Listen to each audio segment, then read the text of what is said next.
ব্যথা পাচ্ছি তো। আস্তে। রুমের ভেতর থেকে ভেসে আসা পুত্রবধূর মুখে এমন কথা শুনে ইমা বেগম আরো কৌতূহল হয়ে দরজায় কান পাতল। কান পাততে ইমা বেগম শুনতে পেল, একটু সরব, আমি নড়তে পারছি না। পুত্রবধূর মুখে এমন কথা শুনে ইমা বেগম মনে মনে ভাবতে লাগলো, এই মেয়েটা আমার ছেলের জীবনটা শেষ করে দিবে। একটা রাতও আমার ছেলেকে ছাড়ে না। ঘর সংসার তো আমরাও করেছি। ছি ছি ছি, এত বেহায়া ছিলাম না। ইমা বেগম দরজায় কান পেতে শোনার চেষ্টা করছে ভেতরে কি হচ্ছে না হচ্ছে। ইমা বেগম যখন দরজায় কান পাতল তখনই ভেতর থেকে পুত্রবধূ ইভা দরজা খুলে বের হতেই ইমা বেগম ইভার শরীরে গিয়ে পড়ল। ইমা বেগমকে এই অবস্থায় দেখে ইভা হতভম্ব হয়ে দাঁড়িয়ে রইল। ইভা বলল, মা, এত রাতে আপনি এখানে কি করছেন? ইমা বেগম কি বলবে কিছুই বুঝতে না পেরে তোতলাতে লাগলো।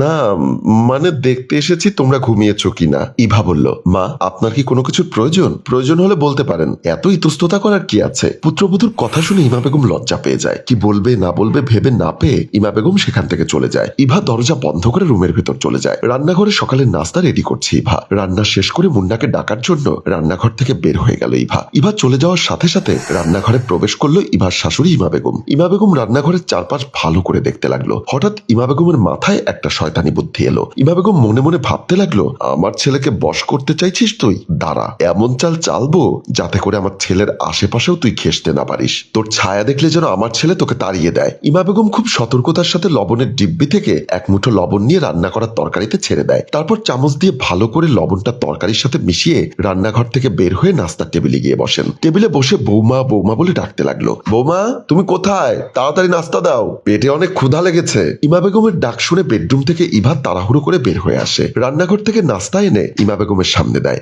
এমন সময় মমিন খান ও মুন্না দুজনেই নাস্তার টেবিলে আসে। মুন্না তার মা ইমা বেগমের পাশে চেয়ারে বসে। ইভার সবাইকে নাস্তা দিয়ে নিজেও নাস্তা করার জন্য একটা চেয়ারে বসলো। মুন্না খাবার মুখে দিয়ে ওয়াথু বলে মুখ থেকে খাবার ফেলে দিল। হুঙ্কার দিয়ে বলল, এসব কি রান্না করেছো? খাবার মুখে দেওয়া যাচ্ছে না। মুন্নার এমন কথা শুনে ইভা অবাক হয়ে গেল। মনির খান বলল, আরে কি হয়েছে? তুই এরকম ষাঁড়ের মতো চিল্লাচ্ছিস কেন?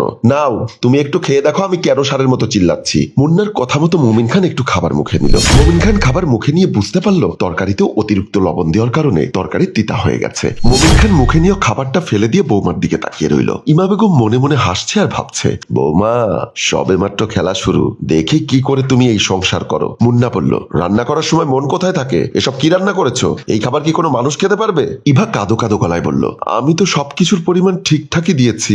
লবণ, মরিচ, হলুদ তো বেশি হবার কথা না। ইভেন আমি রান্না শেষ করে সব টেস্ট করেও দেখেছি, সব ঠিক আছে। মুন্না চিৎকার দিয়ে বলল, তোমার কি মনে হয় আমি তোমার সাথে ইয়ার্কি করছি? একটা কাজও ঠিক মতো করতে পারো না, যত সব ফালতু। বলেই খাবার টেবিল থেকে হন হন করে বেরিয়ে গেল মুন্না। ইভা প্লেট থেকে একটু খাবার মুখে নিল। দেখলো সত্যিই তো খাবার বেশি লবণের কারণে একদম তিতা হয়ে গেছে। কিন্তু ইভা কিছুতেই বুঝতে পারছে না এটা কি করে হলো। ইভা সোফাতে মনমরা হয়ে বসে আছে। এমন সময় মমিন খান এসে ইভার পাশে বসে। মমিন খানকে দেখে ইভা একটু নড়ে চড়ে বসে বলল, বাবা, আপনার কি কিছু লাগবে?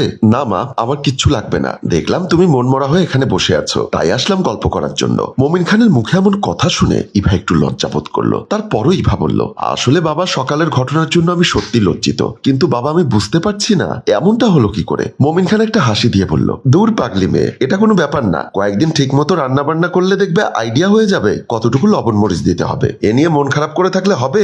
ইভা কিছুই বুঝতে পারছে না যে সে সকালে রান্না করার তরকারিটা ঠিকঠাক মতোই রান্না করেছিল, তাহলে অতিরিক্ত লবণটা আসলো কোথা থেকে। ইভা আবারও বলল, বাবা, আমি তো ঠিকঠাক মতোই রান্না করেছি। তখনই মমিন খান বলে উঠল, সকালের পর্ব বাদ দিয়ে দুপুরের দিকে মন দাও। সবে তো মাত্র তোমার সংসার জীবন শুরু, আরো কত লম্বা পথ পড়ে আছে। ইভা কিছুতেই মমিন খানকে তার মনের কথাটা বোঝাতে পারল না। মমিন খান আবারও বলল, বৌমা, যাও একটু রং চা করে নিয়ে এসো, মাথাটা খুব ধরেছে। ইভা ঠিক আছে বাবা বলে চা করার জন্য রান্নাঘরের দিকে চলে গেল। ইভার শরীরটা বড়ই ক্লান্ত। সারা দিন সংসারের কাজ করার পর বিকালের দিকে একটু শুয়েছে বিশ্রাম নেবার জন্য। এমন সময় ইমা বেগম এসে বৌমা বৌমা বলে ইভার বেডরুমে প্রবেশ করলো। ইমা বেগম রুমে ঢুকতেই ইভা শোয়া থেকে উঠে দাঁড়িয়ে গেল। ইমা বেগম বলল, কি হলো বৌমা, তুমি দেখি রাজরানীর মতো শুয়ে আছো, এদিকে ঘরের সব কাম কাজ পড়ে আছে, এগুলো কে করবে শুনি?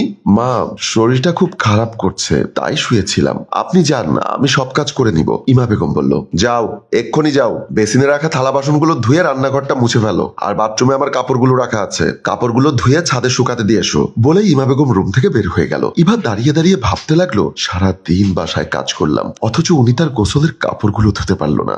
আমিও তো মানুষ, আমি তো মেশিন না। কথাগুলো ইভা ভাবছে আর দু চোখের জল গড়িয়ে পড়ছে। অফিসে বসে আছে মুন্না। এমন সময় মুন্নার রুমে প্রবেশ করলো তার কলিগ বাবু। বাবু মুন্নার পাশে রাখা চেয়ারটিতে বসতে বসতে বলল, কি ব্যাপার মুন্না সাহেব, আপনাকে দেখে মনে হচ্ছে অনেকদিন ধরে না খেয়ে আছেন। কি তরি তরকারির দাম বেড়ে যাওয়ায় খাওয়া দাওয়া বন্ধ করে দিয়েছেন নাকি? বাবুর মুখে এমন কথা শুনে মুন্না বলল, বাবু সাহেব আপনি তো মজা করছেন আমাকে নিয়ে। আমি উপাস। কেন রোজা রেখেছেন নাকি? আরে না ভাই, আমার নতুন বউয়ের রান্না একবার খেলে কয়েক বছরের মধ্যে আর আমার বাসার দিকে যাবেন না, বুঝলেন? বাবু একটা হাসি দিয়ে বলল, ও বুঝতে পেরেছি, নতুন নতুন বিয়ে করেছেন, মজা মাস্তি করছেন, খাওয়া দাওয়ার এত দরকার কি? মুন্না একটু রাগান্বিত হয়ে বলল, আপনার কাছে মনের কথা বলা আর শিবের মাথায় জল ঢালা সমান। এখন যান, মন মেজাজ দুটোই খারাপ আছে। বাবু আর কিছু না বলে হাসতে হাসতে রুম থেকে বের হয়ে গেল। মুন্না অফিস শেষ করে রুমে ঢুকতে যাবে, এমন সময় ইমা বেগম রুম থেকে বের হচ্ছে। মুন্না বলল, মা কোথায় যাচ্ছ?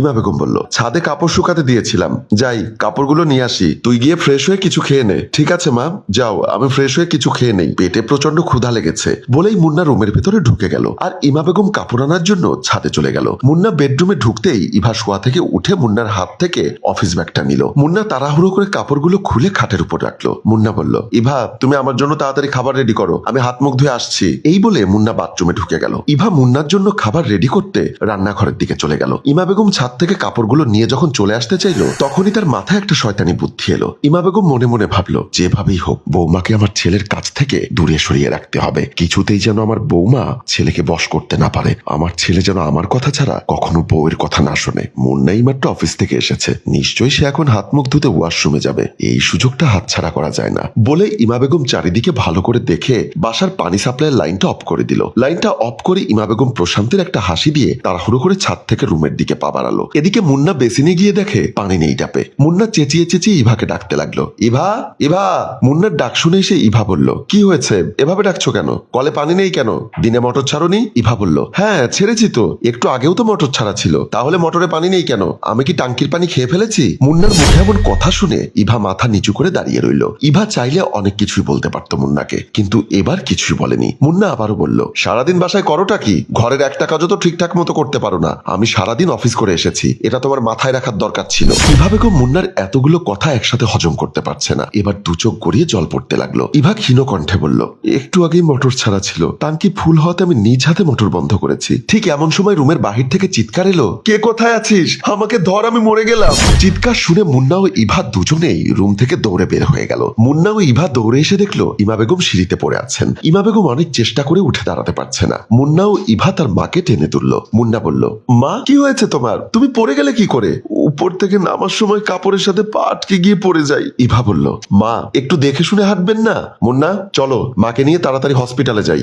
না না, হসপিটালে যেতে হবে না, আমাকে নিয়ে তোমরা আগে রুমে চলো। ইমা বেগমের কথা মতো মুন্না ও ইভা ইমা বেগমকে দুপাশ থেকে ধরে রুমের দিকে নিয়ে গেল। রাত প্রায় 3টা বাজে। ইমা বেগমের পাশে বসে আছে পুত্রবধূ ইভা। ইমা বেগম সিঁড়ি থেকে পড়ে গিয়ে ডান পায়ের হাঁটুতে প্রচন্ড ব্যথা পায়। রাতে ডাক্তার এসে দেখে ওষুধ দিয়ে গেছেন, বলেছেন আগামীকাল এক্সরে করলে বোঝা যাবে কি সমস্যা হয়েছে। ঔষধ খাবার পর থেকে ইমা বেগম ঘুমিয়ে আছেন। শেষ রাতের দিকে ইমা বেগম আস্তে আস্তে চোখ খুলে দেখতে পেলেন ইভা ইমা বেগমের মাথার পাশে বসে আছে। ইভা ইমা বেগমের মাথায় হাত বুলিয়ে দিচ্ছে। ইমা বেগম আস্তে আস্তে উঠে বসার চেষ্টা করলো। ইভা বলল, মা আপনি বেশি নড়াচড়া করবেন না, ডাক্তার বলেছেন আজকের রাতটা কোনো রকম কষ্ট করে কাটিয়ে দিতে, আগামীকাল ডাক্তার ভালো করে পরীক্ষা করে তারপর ওষুধ দেবেন। মা ইমা বেগম বলল, বৌমা মুন্না কোথায়? মা কালকে ওর অফিস আছে, তাই একটু ঘুমিয়ে গেছে। তোমার শ্বশুর কোথায়? মা বাবার শরীরটাও তেমন ভালো না, রাত জাগলে আরো বেশি খারাপ হবে, তাই বাবা ঘুমিয়ে গিয়েছে। আপনার কিছু লাগলে আমাকে বলুন। ইমা বেগম বলল, তুমি ঘুমাওনি? কি যে বলেন না মা, আপনাকে এই অবস্থায় রেখে আমি কি করে ঘুমাই? আমি তো আপনার মেয়ের মতোই, আপনার যদি একটা মেয়ে থাকতো তাহলে কি আপনাকে এভাবে রেখে ঘুমোতে পারতো? ইভার কথা শুনে মা ইমা বেগম হতভম্ব হয়ে গেল আর মনে মনে ভাবতে লাগলো, যে মানুষটার ক্ষতি আমি সবসময় চেয়েছি, এমনকি স্বেচ্ছায় ক্ষতি করার চেষ্টা করেছি, আজ এই বিপদের দিনে সে আমার পাশে দাঁড়িয়ে আছে। সত্যি আমি একটা খারাপ মনের মানুষ, অথচ এই মানুষটা ভেতরের দিক থেকে কতই না উদার মনের একটা মানুষ। মা ইমা বেগমকে এরকম হতভম্ব থাকতে দেখে ইভা বলল, কি হয়েছে মা, আপনার কি কোনো সমস্যা হচ্ছে? সমস্যা হলে আমাকে বলুন। ইমা বেগম ভেজা ভেজা চোখে বলল, না রে মা, আমার কোনো সমস্যা হচ্ছে না। মারে আমি না বুঝে তোমার সাথে অনেক অন্যায় করেছি, তোমাকে অনেক অত্যাচার করেছি, আমি তো তোমার মায়ের মতোই, আমাকে ক্ষমা করে দাও বৌমা, আজকে থেকে আমি তোমার শাশুড়ি মা না, আমি তোমার মা। বলেই ইমা বেগম ইভাকে জড়িয়ে ধরে কান্নায় ভেঙে পড়ে। সম্মানিত দর্শক, কারো ক্ষতি করার আগে একটা কথা সবসময় মনে রাখবেন, যার ক্ষতি করতে যাচ্ছেন সেও কিন্তু আপনার উপকারে আসতে পারে, তাই কারো ক্ষতি করার আগে 100 বার ভেবে নিন। কেউ যদি আপনার ক্ষতি করে তখন আপনি কি করবেন? আমাদের গল্পটি যদি আপনাদের ভালো লেগে থাকে তাহলে লাইক, কমেন্ট ও শেয়ার করে আমাদের সাথেই থাকবেন।